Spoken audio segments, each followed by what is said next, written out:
Une guerre totale se mène sur tous les fronts. Elle ne connaît ni limites ni frontières. La Seconde Guerre mondiale voit s'affronter des armées colossales. Rapidement, les civils se retrouvent démunis. La fabrication d'armes transforme le secteur de l'industrie et sa main-d'œuvre. Les bombardements aériens réduisent les villes en cendres. Les populations assiégées sont affamées. Les lois raciales engendrent les pires massacres. Au cœur de ce conflit, on trouve des gens ordinaires qui vont révéler ce que l'humanité a de meilleur comme de pire. Des vies perdues à jamais ou en sursis. Tout cela au nom d'une guerre totale.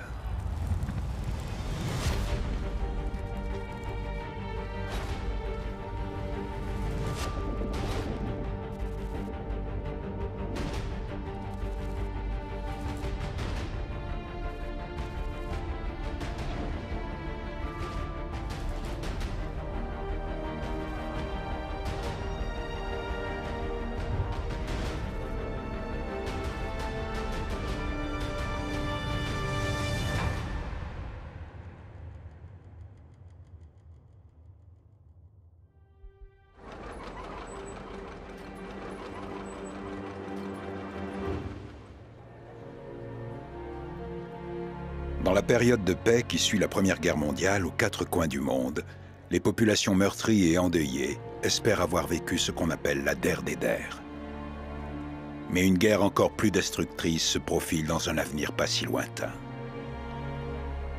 Dans les années 1920 et 1930, cette paix précaire commence à battre de l'aile. La crise d'Abyssinie,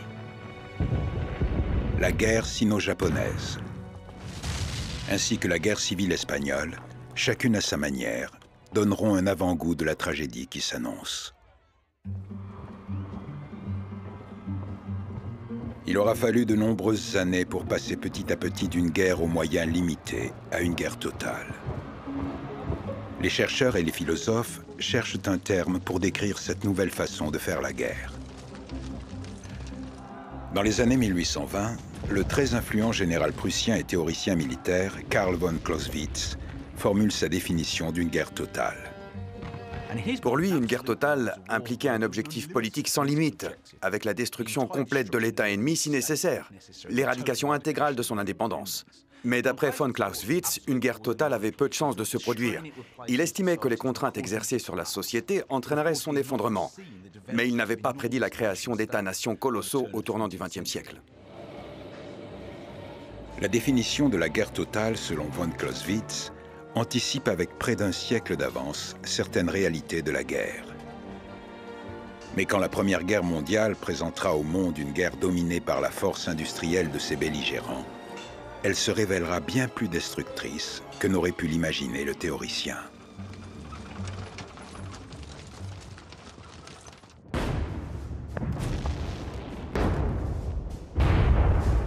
L'ampleur des dégâts et du nombre de victimes dépassait tout ce qu'on avait pu vivre auparavant. Mais ce n'était pas seulement militaire, c'était aussi une mobilisation économique. Pour la toute première fois, on avait en Europe une économie planifiée avec une industrie contrôlée par le gouvernement pour soutenir l'effort de guerre. On a assisté à un changement radical dans la façon dont la société créait sa richesse. Le général Erich Ludendorff, nommé au poste de quartier-maître général et de commandant en chef, qualifie ce nouveau type de conflit de guerre totale. C'est la Première Guerre mondiale qui alerte Ludendorff et d'autres encore sur les possibilités de ce type de guerre. Mais c'est la Seconde Guerre mondiale qui viendra démontrer son potentiel désastreux.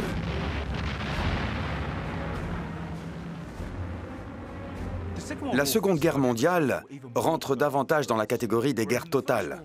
Pour la Première Guerre mondiale, on avait des États prêts à investir des millions sur les champs de bataille, mais toutes les conditions n'étaient pas encore réunies. Lors de la Seconde Guerre mondiale, on avait des États totalitaires, l'Allemagne nazie, la Russie soviétique ou même le Japon impérial, qui ont mobilisé leur population à un niveau jamais vu auparavant.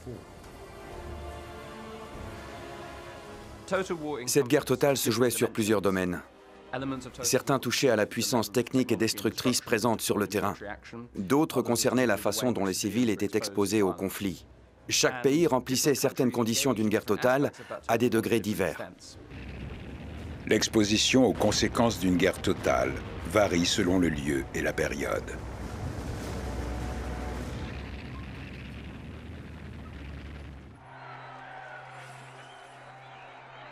À la fin de la guerre, aux États-Unis, les villes sont intactes. En Allemagne, elles sont en ruine. L'Allemagne, comme l'Australie, ont toutes deux combattu. Mais l'impact de cette guerre totale sur les habitants est radicalement différent d'un pays à l'autre. La population de Dresde voit sa ville détruite, tandis que Melbourne est épargné. L'effort de guerre domine l'économie de chaque pays engagé à des degrés très variés. Par exemple, l'Allemagne n'a mobilisé son économie de manière totale que relativement tardivement. Le Royaume-Uni s'y est mis beaucoup plus tôt. La mobilisation civile la plus complète se trouve en Union soviétique, où la véritable nature de la guerre totale est mise en évidence par l'invasion allemande. Le pays lutte pour sa survie. La société doit s'impliquer sans compter. Dès les premiers instants, quand on s'engage dans une guerre la plus totale, il ne faut pas hésiter à élargir les moyens à mettre en œuvre pour parvenir à la victoire. Selon moi, une guerre totale possède plusieurs caractéristiques clés. C'est une guerre qui est perçue comme une lutte existentielle. Les nations concernées estiment qu'il s'agit là d'une question de survie ou d'annihilation. Toutes les méthodes nécessaires pour venir à bout de ce combat sont alors perçues comme légitimes.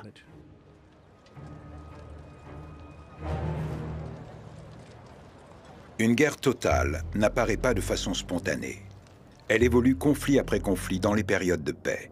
Ce sont ces éléments mis bout à bout qui constituent une guerre totale. À chaque conflit, les peuples du monde entier s'habituent et deviennent de plus en plus insensibles à une violence qui ne connaît plus aucune limite. Quand la Seconde Guerre mondiale devient planétaire en 1941, des millions de personnes s'engagent dans une lutte jusqu'à la victoire ou une défaite totale. Cet attachement à une guerre totale ou une défaite intégrale trouve son origine dans l'armistice de 1918. La Première Guerre mondiale a pris fin le 11 novembre 1918, du moins dans le monde occidental, mais en réalité, elle s'est poursuivie plus longtemps à l'Est. Ça, il ne faut jamais l'oublier. Ce qui s'est produit, c'est que les dirigeants des forces alliées victorieuses se sont réunis pour décider de l'avenir de l'Europe, qui était dans une situation catastrophique. En 1919, l'Europe est plongée dans le chaos. Les grands empires du continent qui avaient, pour le meilleur ou pour le pire, dirigé l'Europe, les Habsbourg, les Hohenzollern, les Romanov, la dynastie ottomane, ont tous disparu. Après la Grande Guerre, une partie de l'Europe est affamée. La guerre a été mondialisée et industrialisée avec une ampleur inédite. C'est alors qu'à Versailles, les chefs d'État de près de 30 nations se réunissent pour établir les accords de paix.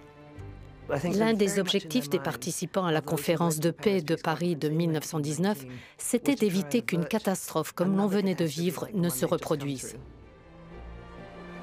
Mais cette paix proclamée suite à la Première Guerre mondiale n'est qu'une illusion. Le traité de Versailles, signé le 28 juin 1919, est l'un des 5 traités élaborés lors de la conférence de paix de Paris. Les termes du traité sont perçus comme sévères et injustes. La clause de culpabilité, qui rend les Allemands seuls responsables de la guerre, aura des conséquences toxiques et multiples. Le paiement de compensations faramineuses, la perte de territoire et de leurs habitants, la disparition totale des colonies et la réduction de l'armée allemande, ainsi que des restrictions concernant la fabrication d'armes et de munitions.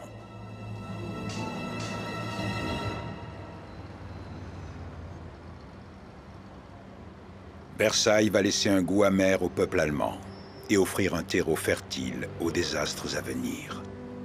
Cela peut sembler étonnant, mais lors de la rédaction du traité de Versailles, un grand nombre d'entre eux se disaient que les Allemands allaient forcément vouloir prendre leur revanche. Une nouvelle guerre finirait par éclater un jour ou l'autre.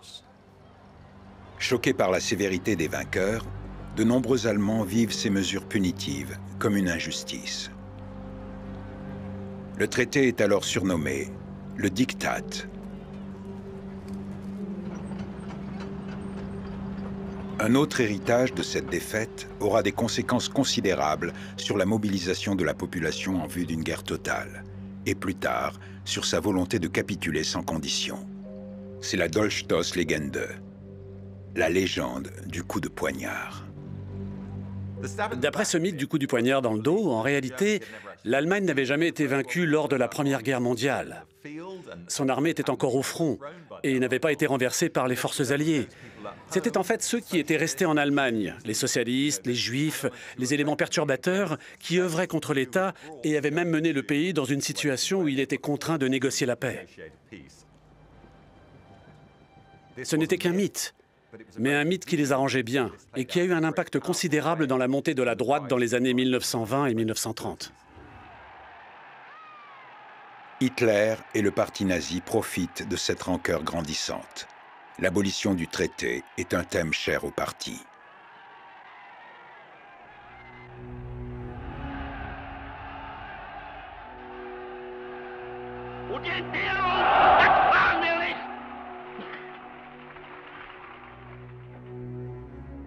Bei Diktaten wirken wir nicht mit.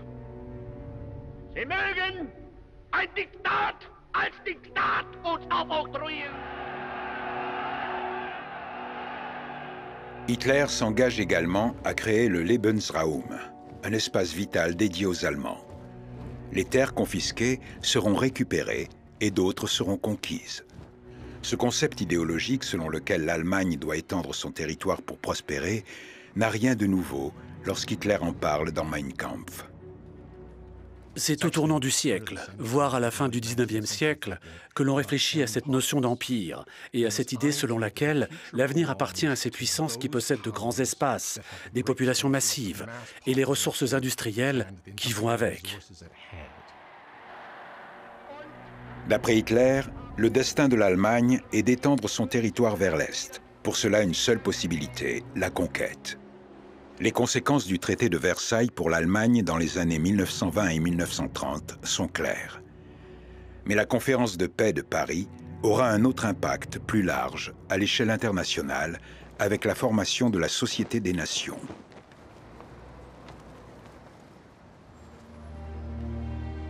Ce système de sécurité collective est conçu dans l'objectif de préserver la paix. C'est une mesure de protection contre la possibilité d'une nouvelle grande guerre. La SDN est une idée du président des États-Unis, Woodrow Wilson, qui milite pour son inclusion dans le traité de Versailles. Woodrow Wilson croyait en la Société des Nations. C'était un outil visant à régler des conflits si toutes ces nations travaillaient en étroite collaboration. Elle offrait également une protection collective. Si l'un de ses membres était attaqué, tous étaient concernés. C'était un projet international très utopiste, mais à l'époque, tout le monde était très enthousiaste. La SDN est créée le 10 janvier 1920. Malgré le soutien du grand public et l'enthousiasme du président Wilson pour la Société des Nations, le Congrès américain s'oppose à ce que les États-Unis se retrouvent mêlés à une nouvelle crise européenne. Ils n'en feront donc jamais partie.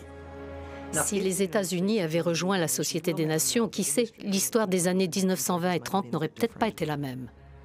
La capacité de la SDN à protéger ses membres est mise à rude épreuve pendant l'entre-deux-guerres.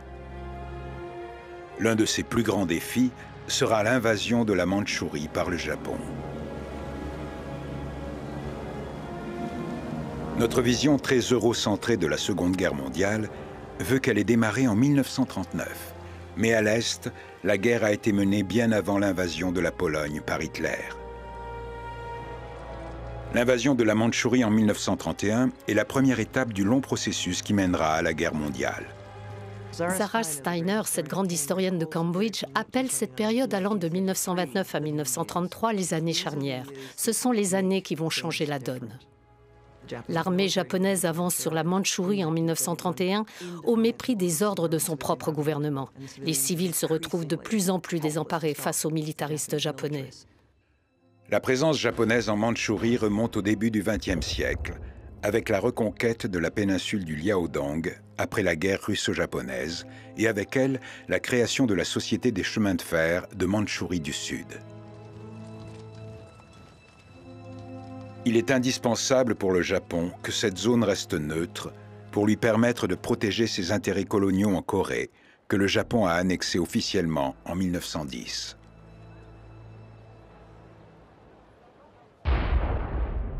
L'incident de Mukden a lieu lorsqu'explose une section de voie ferrée appartenant au chemin de fer de Mandchourie du Sud le soir du 18 septembre 1931. L'explosion a été planifiée par des officiers de l'armée japonaise du Guandong, qui agissent indépendamment des autorités gouvernementales à Tokyo pour servir de prétexte à une invasion.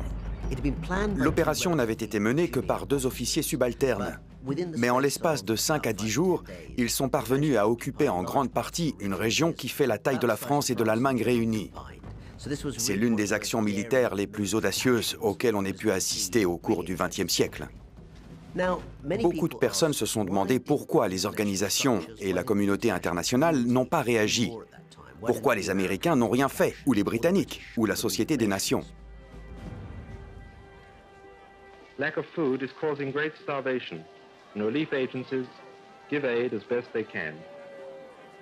Chiang Kai-shek, le chef du gouvernement nationaliste de Chine, n'oppose que peu de résistance.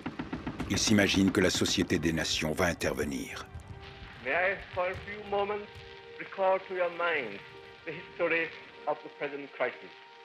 We do appeal to you. La SDN met en cause la responsabilité du Japon, mais la communauté internationale est réticente à intervenir. L'Europe venait tout juste de vivre une expérience aussi traumatisante que terrifiante. Les souvenirs de la guerre étaient tout frais. Était-il possible qu'ils interviennent et menacent un pays à l'autre bout du monde, en Asie de l'Est, qu'ils ne considéraient pas tout à fait comme un véritable allié? À l'époque, très peu d'hommes politiques s'y seraient hasardés. Le Japon rejette l'avis de la SDN et refuse de restituer la Mandchourie à la Chine.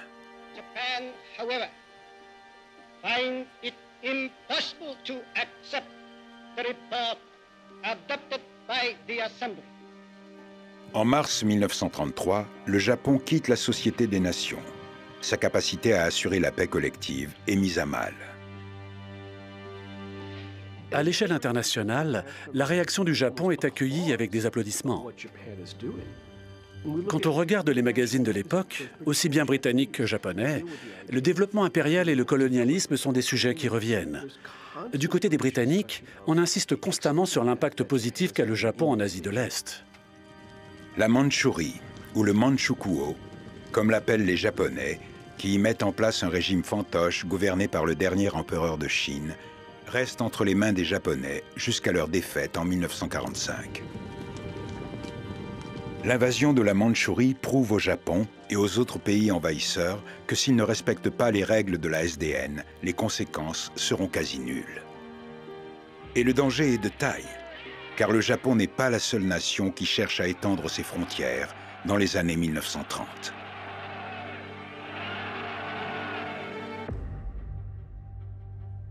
En octobre 1935, l'Italie envahit l'Éthiopie et le fait de la façon la plus spectaculaire et la plus fasciste que l'on puisse imaginer, en mobilisant une armée titanesque et en faisant appel à une armée de l'air d'une supériorité écrasante.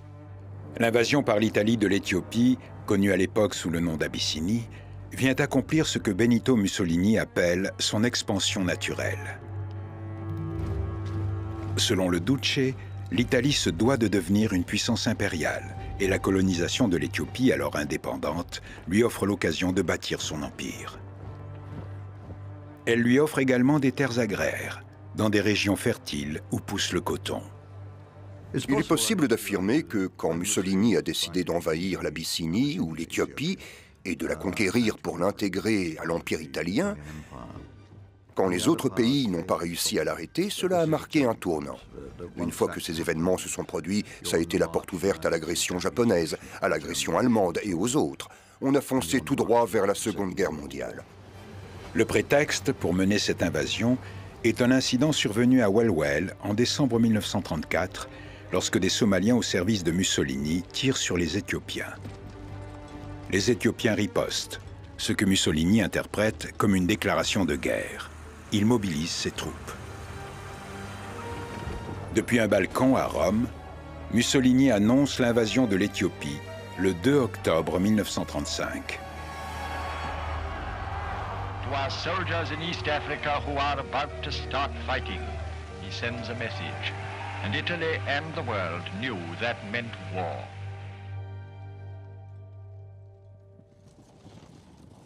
En Éthiopie, les civils sont rapidement pris pour cible. C'est la terreur des combats terrestres et des bombardements aériens, quelques jours après le lancement des hostilités. Et le pire est à venir. Le 26 décembre 1935, Mussolini décide de faire usage de gaz toxiques. Avant la fin de l'année, des villages entiers sont inondés de gaz moutarde. Les femmes, les enfants, les personnes âgées et les plus fragiles sont pris pour cible. Leur peau est brûlée, le bétail est tué et l'eau empoisonnée. Mais le Duce nie tout usage de gaz à l'encontre des civils. Mussolini a prétendu que les blessures atroces causées aux Éthiopiens par le gaz moutarde n'étaient en réalité qu'une forme de lèpre et qu'il n'avait jamais utilisé de gaz toxique contre les Éthiopiens. Le problème, c'est que les démocraties de l'époque ont eu tendance à fermer les yeux parce qu'elles ne voulaient pas s'engager dans un conflit armé. On a d'ailleurs retrouvé en Éthiopie une bonbonne de gaz toxique avec des inscriptions en italien. On savait donc très bien ce qu'il s'y passait. Donc, comme je l'ai déjà dit, nous avons été en quelque sorte complices des atrocités commises par les Italiens en Éthiopie. L'usage généralisé de ces gaz sur les civils éthiopiens prouve alors que la frontière morale qui protégeait jusqu'alors les populations a été anéantie. Cette violence immodérée est en train de devenir la norme. Les civils ne sont que des pions pris dans les tactiques militaires et font des proies idéales en cas de représailles. D'une certaine manière, je pense que c'est la guerre d'Éthiopie qui a fait entrer Mussolini dans la catégorie des mauvais dictateurs, entre guillemets. En 1932, beaucoup le considéraient encore comme un bon dictateur pour le peuple italien. À Addis Abeba, en février 1937, l'armée italienne et les forces paramilitaires fascistes détruisent tout sur leur passage en représailles à une tentative d'assassinat contre le gouverneur fasciste, le général Rodolfo Graziani. Cela s'est traduit par une attaque contre les principales archives de l'histoire de l'Éthiopie dans un monastère nommé Debre Libanos. Les Italiens ont détruit le monastère, assassiné les moines et brûlé les archives. C'est l'exemple typique des Européens qui proclament que les Noirs n'ont aucune histoire et que seuls les Européens en ont une. À Rome, Mussolini s'affaire à mobiliser l'économie italienne pour ce qu'il appelle sa guerre de civilisation et de libération. L'une de ses campagnes appelle les épouses à faire don de leur alliance au nom de l'effort de guerre. Elles sont nombreuses à s'exécuter. La reine Hélène de Savoie offre la sienne lors d'une cérémonie. Queen Eleanor inaugurates Italy's wedding ring day and exhorts the women of Italy to sacrifice their rings for the fatherland. Mussolini a conscience de la nécessité de mobiliser l'économie et d'avoir le soutien de son peuple. C'est la clé d'une guerre moderne. Mais l'Italie n'est pas une puissance industrielle de premier rang, loin de là. La mobilisation des ressources au nom de l'expédition abyssinienne et du rôle qu'elle jouera dans la guerre d'Espagne viendra freiner les efforts de Mussolini pour une guerre totale lorsqu'il fera alliance avec le Reich d'Hitler. La Société des Nations condamne l'invasion italienne, mais les sanctions imposées n'auront guère d'impact. L'importation de mules et de chameaux est interdite, mais pas celle de voitures et de camions. La France et le Royaume-Uni tentent de négocier avec l'Italie et l'Éthiopie pour que cette dernière cède 2/3 de son territoire à l'Italie, mais les deux pays refusent. Il ne faut pas perdre de vue que les grandes puissances qu'étaient le Royaume-Uni et la France étaient également des puissances impériales. Cela aurait été délicat de leur part de dire à Mussolini « Nous avons de grands empires, mais toi, tu n'y as pas droit ». Ils ont voulu être arrangeants avec lui pour qu'il puisse avoir de l'influence sur l'Abyssinie, parce qu'ils avaient tous pris l'habitude de s'approprier des régions d'Afrique. La crise d'Abyssinie, qui fait suite à l'invasion de la Mandchourie par le Japon, continue de mettre en évidence les limites de la Société des Nations et son impuissance. Quand l'empereur Haïlé Sélassié abandonne l'Éthiopie, il s'exile à Londres, qui le reçoit à contre-cœur. Il s'exprime à la Société des Nations, où il est accueilli par les moqueries de la presse italienne. Certains iront même jusqu'à lui tourner le dos pour protester contre sa présence. Quand le calme finit par revenir, il déclare à l'Assemblée « Vous nous avez jetés en pâture à l'Italie. Vous avez créé un précédent tragique en vous inclinant face à la violence. Ce cauchemar est voué à se répéter. Aujourd'hui, c'est tombé sur nous. Bientôt, ce sera votre tour. » De nos jours, nous sommes tellement omnubilés par Hitler et par l'impact qu'il a eu sur la classe politique dans les années 1930 qu'on en oublie que pendant des années, Mussolini a été une figure beaucoup plus importante. Il a gouverné pendant 11 ans avant l'arrivée au pouvoir d'Hitler. Dans les années 1920 et 1930, il était considéré comme un homme de pouvoir redoutable et représentait une véritable menace. En mai 1936, Mussolini annonce la victoire de l'Italie à une foule exaltée. Il a pourtant anéanti des villages et ciblé volontairement les civils avec des bombes et des gaz. Par la guerre, il a étendu ses frontières, exploité les ressources agricoles de territoires occupés et mobilisé son économie pour soutenir l'effort de guerre sous les yeux de l'Europe.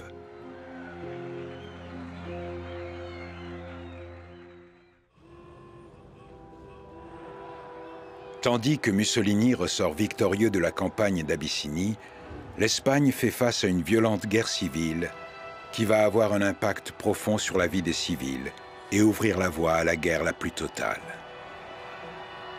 Le conflit, qui a pour point de départ un coup d'État militaire raté, est une lutte complexe entre centralisme et régionalisme, nationalisme et républicanisme, gauche et droite, idéologie autoritaire et libertaire.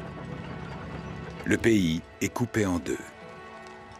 Lorsqu'on inscrit la guerre d'Espagne dans le contexte international, cette guerre civile espagnole était à l'origine, par définition, une guerre propre à l'Espagne. C'était un conflit interne, délimité. C'était comme cela au tout début, et cela a duré peut-être les 2 premières semaines de la guerre civile. Et par la suite, l'Espagne est devenue un champ de bataille au cœur d'une guerre internationale. L'Italie et l'Allemagne soutiennent les nationalistes. Les républicains sont soutenus par l'Union soviétique. Dans les 2 camps, on trouve des aventuriers, des idéalistes et des fanatiques venus des 4 coins du monde, notamment du côté des républicains, dans ce qu'on appelle les brigades internationales. En ce qui concerne Hitler et Mussolini, on dit souvent que leurs décisions visant à soutenir un autre fasciste comme eux étaient purement idéologiques. On disait aussi qu'ils cherchaient à tester de nouveaux équipements militaires, ce qui était le cas. Mais leur objectif clé, à l'un comme à l'autre, c'était d'affaiblir le Royaume-Uni et la France. Dans cette guerre, aucune alliance n'est simple à faire. Même parmi les civils, chacun est aussi bien une cible qu'un ennemi potentiel. One of the most terrible aspects of the Civil War is the arming of youth at a school age. The youngest rebel in arms is lionized by his fellows when he leaves hospital at Vergara. The crowd stands to attention with a fascist salute as the 14-year-old veteran, healed of his wounds, comes out to report for duty. Le concept d'une 5e colonne fait son apparition. Le général nationaliste Emilio Mola Vidal, tandis qu'il avance vers Madrid avec son armée en 4 colonnes, décrit une 5e colonne de sympathisants présents à Madrid pour mettre à mal l'opposition. Plus tard, cette 5e colonne suscitera la peur et justifiera la persécution d'étrangers lors de la Seconde Guerre mondiale. En Espagne, de violentes représailles à l'encontre d'opposants ou de ceux considérés comme tels sont commises des 2 côtés. Des campagnes de peur et de terreur sont mises en œuvre. Des menaces de viol sont diffusées à la radio. Et ceux dont les familles ont fui le pays sont assassinés. Quand les forces nationalistes quadrillent une région, tous ceux que l'on soupçonne d'avoir fait preuve de loyauté envers le Front populaire sont en danger. À Madrid, les partis de gauche organisent des tchekas, des tribunaux révolutionnaires où se tiennent des semblants de procès. Les condamnés sont fusillés, leurs cadavres pendus en pleine rue. À droite, les comités d'épuration nationalistes exécutent les citoyens au penchant trop progressiste.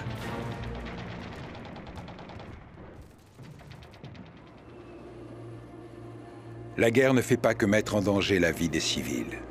Elle mobilise la main-d'œuvre et les habitations. La défense de Madrid nécessite une mobilisation civile à grande échelle que l'on retrouvera plus tard à Leningrad et dans d'autres villes encore au cours de la Seconde Guerre mondiale. La population se prépare à la guerre. Les femmes et les enfants construisent des barricades avec les débris. Les bâtiments sont réquisitionnés. Les syndicats forment des bataillons. Outside the city, the government army digs itself in and prepares for the assault of the rebels. Quand la bataille pour la conquête de la ville stagne, les nationalistes passent aux bombardements aériens. Pratiquement toutes les zones résidentielles sont touchées. Cette tentative d'intimidation ne porte pas ses fruits, mais inspirera d'autres opérations à venir. La participation d'Hitler à la guerre civile espagnole lui a été extrêmement bénéfique. Ils sont parvenus à tester un certain nombre de tactiques militaires dont ils se serviront plus tard au cours des Blitzkrieg, d'abord en Pologne, puis en France. Ils n'ont pas hésité à y avoir recours. Le point culminant, c'était Guernica. C'est là qu'ils ont expérimenté. Le bombardement de Guernica débute avec un seul bombardier dans l'après-midi du lundi 26 avril 1937. La cloche de l'église retentit pour alerter la population. Les réfugiés, les soldats et les civils se mettent à l'abri en toute hâte. La Légion Condor allemande est plus performante que toutes les forces aériennes de la Première Guerre mondiale réunies. Parmi les bombardiers de cet escadron, l'un d'entre eux va semer le chaos dans le centre-ville. Après son passage, les habitants sortent de leurs abris pour porter secours aux blessés, quand soudain, 15 minutes plus tard, le reste de l'escadron prend le relais et largue ses bombes. À 17h15, la ville est à nouveau bombardée par 3 escadrons qui attaquent à 20 minutes d'intervalle pendant 2h30. Les explosifs mettent la ville à feu et à sang, tandis que dans le ciel, les précurseurs de la Luftwaffe annoncent les désastres de la guerre à venir. Une quantité d'équipements militaires ultramodernes avait été testée en Espagne. Pour Hitler, le bilan était donc plutôt positif. En ce qui concerne Mussolini, en revanche, les résultats étaient plus mitigés. D'un côté, il a triomphé sur le plan de la politique étrangère et de la propagande, mais cela lui aura coûté très cher. L'Italie a déployé peut-être 80 000 soldats et les victimes ont été nombreuses. La moitié de la flotte navale et pratiquement l'intégralité de sa force aérienne ont été mobilisées. Une grande quantité de matériel a été laissée sur place quand les Italiens ont quitté l'Espagne. L'Espagne offre un aperçu de la guerre totale qui attend le reste du monde. C'est une guerre livrée grâce aux efforts de la population et marquée par la destruction. Elle ne fait aucune distinction entre combattants et civils, entre champs de bataille et rues de banlieue. Les conséquences d'une telle guerre totale sont très claires. La situation des centaines de milliers de réfugiés ayant fui l'Espagne est précaire. La France en accueille une partie, mais les conditions sont déplorables dans ces camps mis en place à la va-vite. Pas d'eau courante ni de latrines. Parfois, les réfugiés doivent creuser des trous pour s'abriter. Le coût de l'aide aux réfugiés s'élève à plusieurs millions de francs par jour. Et l'État français doit faire face à l'opposition de ceux qui rejettent ces réfugiés. La France a un avant-goût de la crise qui submergera l'Europe à la fin de la Seconde Guerre mondiale. Dans le Pacifique aussi, une crise humanitaire se prépare. La guerre sino-japonaise est interrompue suite à l'annexion de la Mandchourie. En 1937, elle reprend de plus belle quand le Japon se lance dans une invasion à grande échelle. La Seconde Guerre mondiale a éclaté le 7 juillet 1937. Généralement, ce n'est pas la date que les historiens européens choisissent de retenir. Mais d'après moi, on peut affirmer que la Seconde Guerre mondiale a éclaté en Asie. Et plus précisément, lorsque des coups de feu ont été échangés entre des soldats chinois et japonais sur le pont Lugu, que les Occidentaux appellent pont Marco Polo. Quand les discussions portant sur un cessez-le-feu échouent, la Chine se prépare à faire la guerre contre le Japon. Ce conflit viendra interrompre temporairement la guerre civile opposant les nationalistes aux communistes chinois, qui unissent alors leurs forces pour faire front commun face aux envahisseurs. Je pense que l'on peut affirmer que Chiang Kai-shek et les nationalistes avaient bien compris qu'une invasion était plus que probable. Alors, dès le milieu des années 1930, ils avaient commencé à se préparer petit à petit. Cependant, les soldats japonais étaient bien plus nombreux et bien mieux équipés. Les Japonais avaient un avantage considérable. Et cela grâce à leur division mécanisée, grâce à leur artillerie et surtout du côté de leur puissance aérienne. Le Japon compte agir vite pour pouvoir neutraliser et circonscrire le conflit au nord de la Chine. Cela semble fonctionner. Beiping, l'ancien nom de Pékin, et Tianjin tombent rapidement après d'intenses bombardements aériens. Ils s'attendaient à une guerre éclair rapide, qui allait se conclure soit par un régime chinois collaborationniste qui leur obéirait au doigt et à l'œil, soit par une invasion et une occupation de la Chine en bonne et due forme. Ils ont donc été sacrément étonnés et agacés lorsque la première phase de combat a duré plus longtemps que prévu. Chiang Kai-shek, le chef du gouvernement chinois, ne s'était jamais imaginé qu'une guerre contre le Japon serait simple ou rapide. Il s'était donc préparé pour une guerre à mener sur la durée et qui allait certainement nécessiter de se retirer dans les terres, à l'intérieur du pays, pendant une certaine période, jusqu'à ce que la communauté internationale finisse par lui prêter main forte. Chiang Kai-shek choisit de prendre ses quartiers à Shanghai pour repousser les assauts des Japonais. Celle qui était autrefois un petit village de pêcheurs est en 1937 un centre international dynamique grâce au secteur du commerce. Elle compte des universités, des banques européennes et des usines étrangères. Le 14 août, surnommé le Samedi Noir, des bombardiers de l'armée de l'air chinoise prévoient d'attaquer la flotte japonaise, dont le navire Izumo. Mais deux pilotes larguent accidentellement leurs bombes sur les mauvaises cibles et frappe l'une des zones les plus animées de la ville. Le Palace Hotel et le quartier commerçant de l'avenue Édouard VII sont touchés. La concession internationale, qui se croyait à l'abri, est une scène de désolation.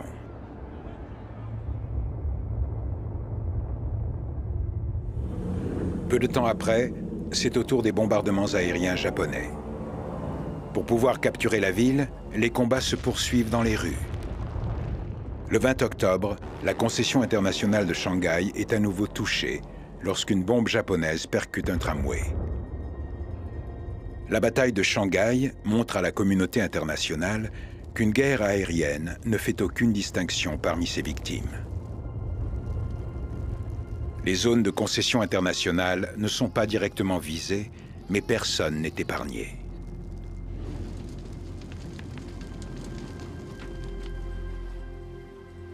Après d'autres combats le long de la rivière Suju et suite au débarquement de soldats supplémentaires dans la baie de Hangshu, Chiang comprend que ses troupes ne pourront plus tenir longtemps. À Shanghai, les combats sont sans merci. Les Japonais perdent à peu près 40 000 soldats, tandis que du côté chinois, les chiffres atteignent environ 200 000. Mais quand les Japonais débarquent à Hangzhou, au sud de Shanghai, ils percent les lignes ennemies et avancent à toute allure en direction de Nanjing. Nankin, appelée également Nanjing, est une ville importante pour la Chine d'un point de vue culturel. Elle est réputée pour son architecture et a été la capitale de la Chine sous de nombreux empires. En 1937, elle est la capitale officielle du pays dirigée par Chiang Kai-shek. Mais son importance culturelle ne lui offrira aucune protection dans cette guerre totale. Beaucoup de choses ont été écrites par les historiens chinois, japonais et occidentaux à propos du massacre de Nanjing. Ce que l'on retient, c'est qu'il s'agit de l'exemple le plus scandaleux des atrocités commises en Chine par les Japonais. Et pourtant, il y en a eu d'autres. Le 7 décembre, Chiang, conscient que sa ville est condamnée, se replie à l'intérieur des terres. Les jours précédant sa chute, Nankin est prise de panique. Ses habitants se réfugient dans les bâtiments publics et les universités, dans la zone de sécurité, pour anticiper l'arrivée des Japonais.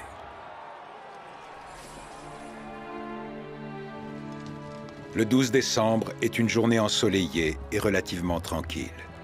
Seule l'artillerie fait feu. Pas de raid aérien à l'horizon. Mais la nuit tombée, la ville est en proie aux flammes. La défense chinoise a jeté l'éponge et ses troupes ont reçu pour ordre d'abandonner la ville. Avant de partir, les troupes mettent le feu à de nombreux édifices, un procédé courant dans une guerre totale.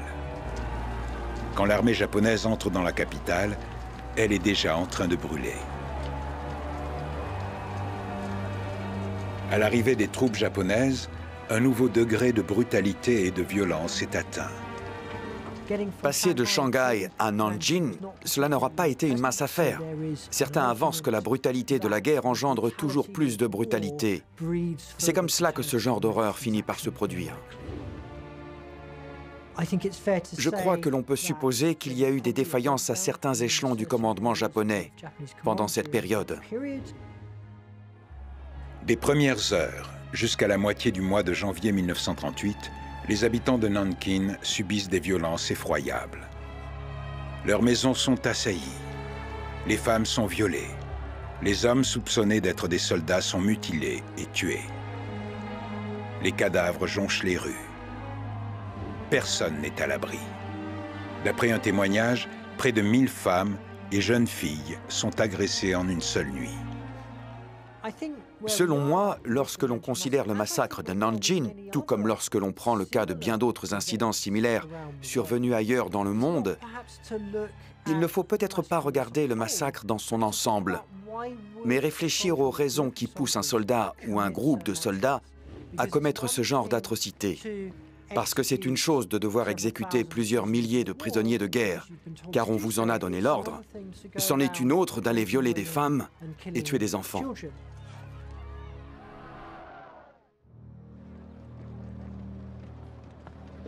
Dans le cas du Japon, je crois que l'on est au croisement d'une idéologie et d'un certain type de gouvernance militaire. L'armée japonaise était extrêmement puissante et avait un comportement terriblement raciste et méprisant envers les autres peuples d'Asie de l'Est, dont ils annexaient les territoires l'un après l'autre. Nankin donne un aperçu de l'impact qu'auront les ambitions impérialistes du Japon sur les civils en territoire occupé à mesure que progresse la guerre. Elle montrera également l'influence que l'armée est parvenue à avoir sur les structures gouvernementales japonaises en 1937. N'oublions pas que les guerres menées par le Japon entraient dans le cadre d'une expansion de son influence sur toute l'Asie de l'Est. Mais pendant la période d'entre-deux-guerres, à mesure que le contrôle du Japon par l'armée a pris de l'ampleur et s'est radicalisé, on a assisté à une certaine complaisance. On ne voyait aucun inconvénient à ce que l'armée ait carte blanche pour brutaliser les civils. Le Japon ne craignait pas d'entacher sa réputation car la notion de guerre avait évolué. Toutes les puissances semblaient accepter que désormais, pour faire la guerre, voilà le genre de stratégie qu'il fallait adopter. Aucun chiffre ne permet de savoir avec certitude combien de personnes ont perdu la vie à Nankin.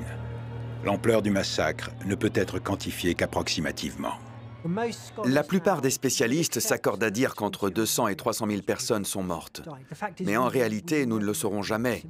Nous n'avons aucun chiffre précis. Entre 200 et 300 000, c'est la fourchette qui semble faire l'unanimité. À Nankin, la frontière entre combattants et civils est floutée. La violence est employée comme un outil de guerre à l'encontre de la population civile. Cet élément typique de la guerre totale se retrouvera bientôt ailleurs, dans la région Asie-Pacifique et en Europe. Après la chute de Nankin, les nationalistes chinois se replient dans la ville de Wuhan. Mais l'avancée des Japonais se poursuit inexorablement, et en juin 1938, la position de la Chine à Wuhan est menacée. Après avoir étudié toutes les possibilités pour défendre la capitale temporaire, Chiang Kai-shek prend une décision qui aura des conséquences dramatiques chez les habitants des provinces du Henan, de l'Anhui et du Jiangsu. Il ordonne à ses armées de créer des brèches dans les digues du fleuve Jaune. Pour défendre la ville, il privilégie la puissance de l'eau. Les inondations qui suivront sont considérées par certains comme l'acte de guerre le plus désastreux pour l'environnement de toute l'histoire. Il aurait été impossible de prévenir la population chinoise au préalable. Chiang Kai-shek craignait que des espions japonais ne se cachent parmi les habitants, dans les villages. Au final, les inondations se seront déversées sur une surface de 54 000 km². Elles auront fait jusqu'à 500 000 morts et causé le déplacement de 4 à 5 millions de réfugiés. Tout cela, ce sont les conséquences directes de cette décision. Le détournement du fleuve retarde l'avancée des Japonais, mais elle ne l'empêche pas.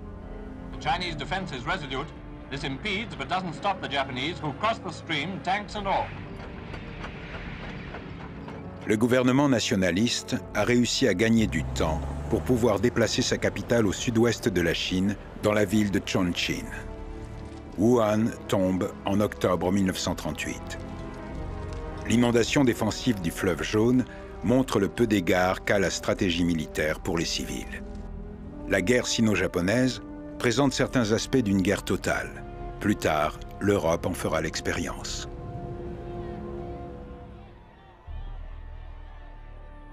Un autre exemple est celui du bombardement de Chongqing. À mesure qu'approchent les Japonais, la population fuit pour se mettre à l'abri. Beaucoup se réfugient à Chongqing, suffisamment éloigné pour que Chiang en ait fait sa capitale. Éloigné, mais pas épargné pour autant. S'il y a bien un endroit qui incarne le mieux le fait que cette guerre menée en Chine était une guerre totale, c'est sûrement Chongqing. Au début de la guerre, les Japonais ont ciblé des usines, des munitions, des infrastructures. Leur objectif principal consistait à affaiblir la capacité des Chinois à répondre à leurs attaques.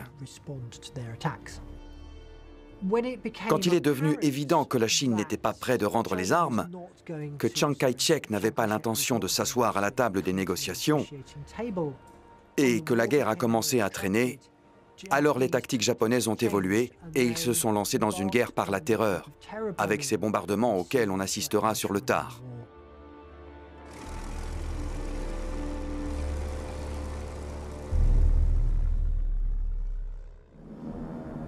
Les attaques des 3 et 4 mai 1939 marquent le début d'une campagne de terreur venue du ciel.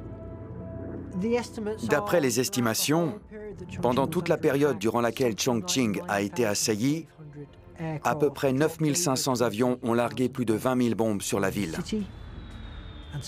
Et environ 15 000 personnes ont été tuées. Les Japonais affinent la stratégie employée à Guernica avec leurs bombardements aériens.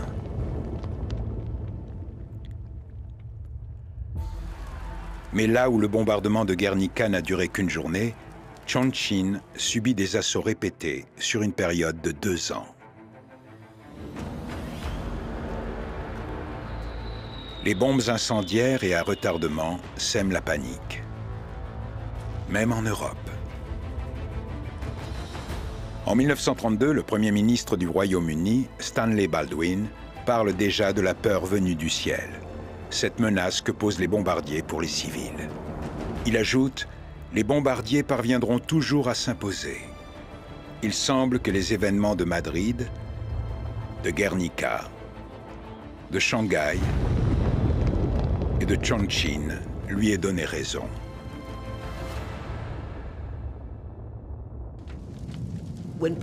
Aujourd'hui, lorsqu'on regarde des images d'archives ou des photographies datant de la guerre qui a été menée en Chine les 2 ou 3 premières années, entre 1937 et 1939, le plus saisissant, ce n'est pas leur étrangeté, mais leur familiarité.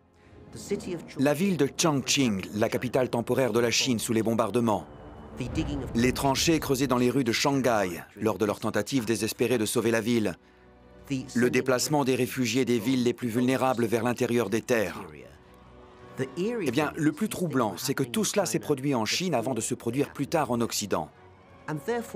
Donc, lorsque l'on pense aux événements associés à la guerre en Europe, même une tragédie aussi marquante que le Blitz à Londres, n'oublions pas que c'est une expérience que nous avons en commun avec la Chine, mais que surtout, elle a été la première à en souffrir. Quand la Seconde Guerre mondiale éclate en Europe, les éléments de la guerre totale nous sont déjà familiers. La crise d'Abyssinie, la guerre d'Espagne et la guerre sino-japonaise ont toutes donné un avant-goût de la guerre totale qui nous attend. Le monde a été le témoin de bombardements acharnés, de violences sans limite contre les civils, d'innombrables déplacements de réfugiés touchés par la guerre. Nous y avons assisté, et s'ils ne nous ont pas laissés indifférents, nous nous sommes résignés. C'est désormais cela, la guerre. Tandis que les années 1930 touchent à leur fin et que la Société des Nations a prouvé qu'elle était incapable d'empêcher qu'une guerre n'éclate, les espoirs d'une paix durable volent en éclats. Mussolini a pris le pouvoir, Staline lui aussi. L'Espagne a implosé. Hitler et le parti nazi gouvernent et les intentions impérialistes du Japon sont de plus en plus évidentes. Partout, les économies et les populations se mobilisent pour préparer un conflit qui, comme l'ont démontré les années d'entre-deux-guerres, se jouera sur le champ de bataille, dans la mer, dans les villes, dans les usines, dans les mines, dans les maisons et les écoles, dans les rues, dans les fermes. Ce sera la guerre la plus totale.